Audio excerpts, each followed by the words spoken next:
اللہ رب العزت کی صفات، وہ اپنی صفات میں کسی کا محتاج نہیں، اللہ کی ذات کسی کا محتاج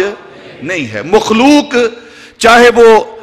عام بندہ ہو، چاہے وہ خاص بندہ ہو، چاہے وہ خاص الخاص بندہ ہو، چاہے وہ ولی ہو،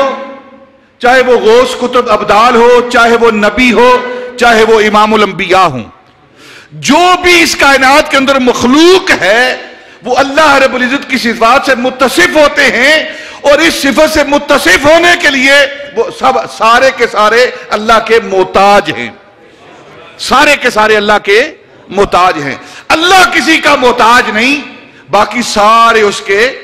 محتاج ہیں۔ فرق کیا ہے کہ کچھ بندے وہ اللہ سے صفات کو مانگتے ہیں، اور کچھ بندے ایسے ہیں کہ اللہ انہیں اپنی صفات عطا کرتا ہے۔ یہ بندو بندو میں فرق ہے، یہ بندو بندو میں فرق ہے۔ کچھ بندے ہیں جو اللہ سے صفات کو مانگتے ہیں، جیسے موسیٰ علیہ السلام رب اشرح لی صدری، یا اللہ میرے سینے کو کھول دے، میرے سینے کو کھول دے، دعا مانگ رہے ہیں رب اشرح لی صدری ویسر لی امری واحلل عقدۃ من لسانی یفقہوا قولی۔ یہ ساری دعائیں، یہ ساری صفات موسیٰ علیہ السلام اللہ سے مانگ رہے ہیں، لیکن جب محبوب کی باری آتی ہے،